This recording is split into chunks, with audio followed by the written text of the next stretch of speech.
What's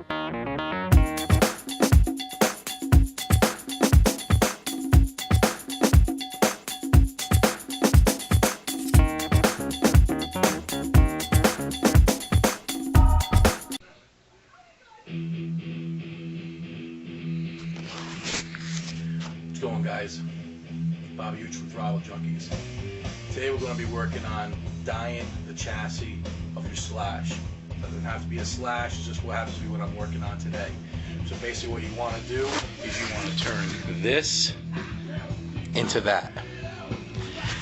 Well, obviously this right here just happens to be a spare chassis. I will be dyeing this as well, but I will be breaking down my truck today. And always remember, when you're breaking down your truck, it makes no point to break it down and not go through every piece that you possibly can, get everything ready, have your WD-40 out, have your lube out, go through everything. No point in taking it all apart to dye something and then take it all apart again just to grease it up at a later date. So with that said, let's get going. Alright, so as you can see, truck has been fully disassembled. There's the chassis that we're going to be dyeing, obviously along with my spare chassis. While we got it apart, we can take a look at some of the upgrades that we have in this nice little piece of equipment. Right here, got the King Heads bearing carrier. Holds a much larger bearing. Holds up very well. I've never had to replace the bearing, and the bearing's in fantastic shape.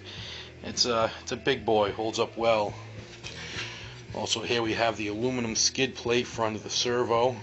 You can see once how I talked in an earlier session how I had to make a recess so that the servo could move properly inside there before it was putting pressure on the servo, and obviously any extra pressure is something that you do not want.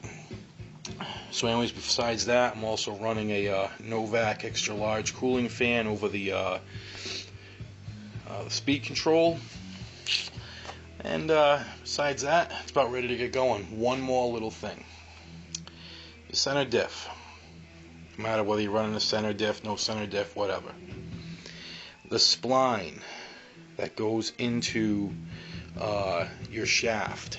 Now normally, excuse me with the shaking of the camera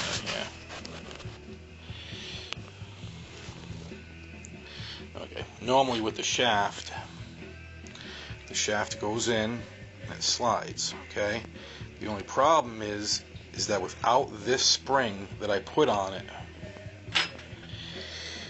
this spring right there, what that does, I got one on both ends, it keeps the shaft centered. Normally what happens, it slides back and forth, but it slides so much that one side sometimes only has a little bit of teeth holding on. You put a spring on there. I actually used like a return spring, cut it to size, worked perfect, and it keeps it centered, and you still have a little bit of floating, but not enough where you're going to worry about any of the teeth coming out and eventually stripping out. Another thing that we've done on this chassis is you can see that the holes that I have reamed in underneath the drive shaft. Reason for doing that? Plain and simple.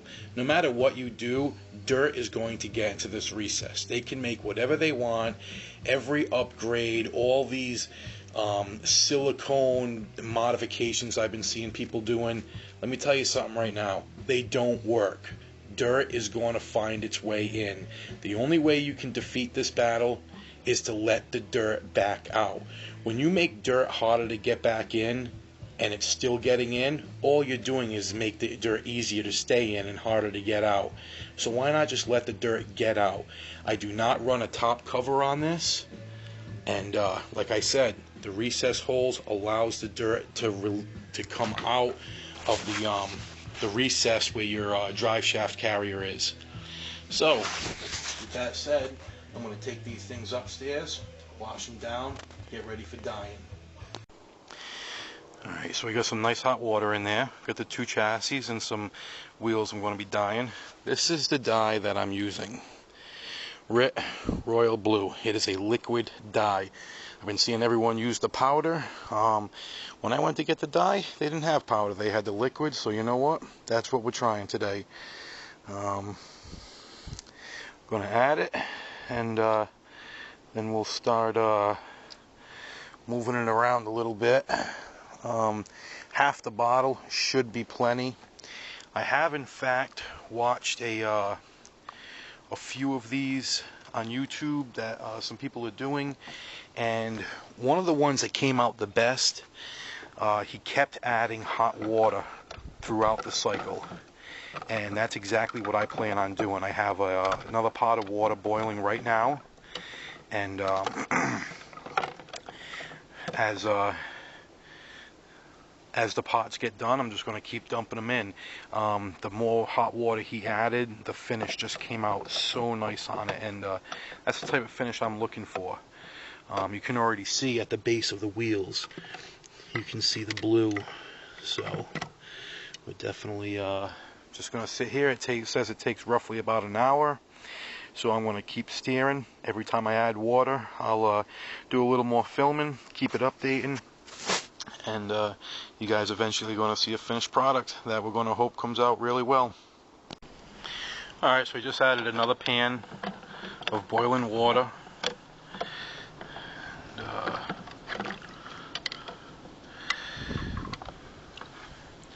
On the third pan of boiling water, I'm going to add the rest of the dye, because you know what I figured?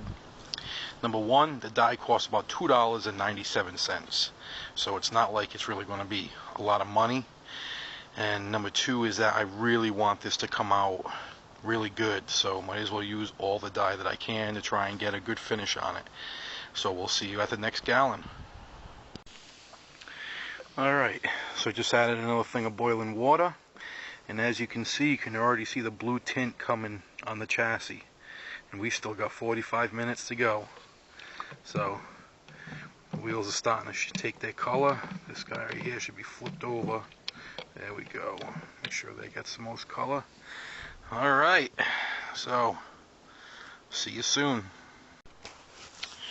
Alright, so I just added the fifth pan. Now the pan I was using, I would say it's roughly about 3 gallons. So I started out with 6 gallons of hot water, and then I added the dye, boiled 3 gallons, dumped it in, boiled another 3 gallons, which was a total of 12 gallons. That's when I added the rest of the dye, and then I just dumped in of roughly another 3 gallons, so roughly about 15 gallons of water is what I'm using to dye with.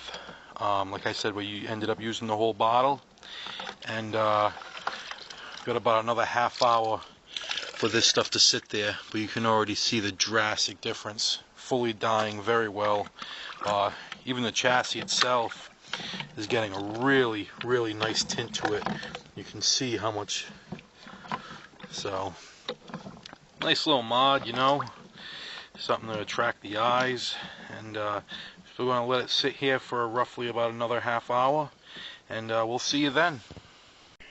Alright, well, the dyeing process is done. Was in there for about an hour and 20 minutes altogether. And here we go. There's the chassis. As you know, they were blue. They were gray. Now they've been dyed blue. Very happy with the outcome. And here are the wheels that you all know were white. Now a nice shade of blue. Right. Let's get this thing built. Alright, so we're in the process of putting it back together. I'm changing out my servo from the stock Traxxas to a high-tech 645. One of my favorite servos, inexpensive, about 36 bucks a piece. Metal geared, it's got a decent amount of torque, and so it's all good. Drilled some holes in some of the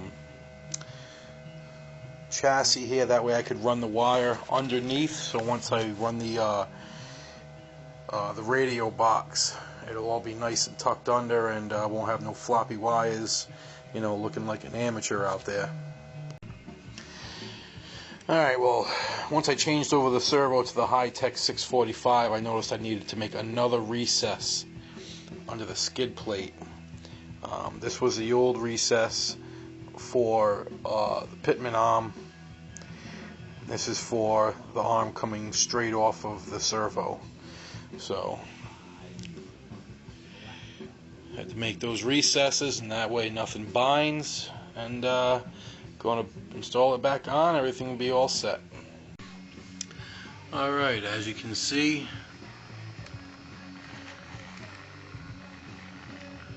servos are able to move without any binding. That's what we're looking for, and yet they're still protected. Right on. Alright, well, today's project is complete. Chassis has been dyed blue. Very happy with it. As you can see, my wire routing through the chassis. Everything's nice and hidden. Alright, well, I hope you enjoyed that segment. Hope you found it a little informative. As always, Bobbyooch from Throttle Junkyz, Rhode Island's best RC racing club. If you guys have any questions, you can hit me up personally at rcfreak21@hotmail.com. Also, for your latest videos, racing updates, Throttle Junkyz experiences, www.throttlejunkys.com. And remember, you're not a throttle junkie unless you got that baby wide open. Race hard. I'll see you next time.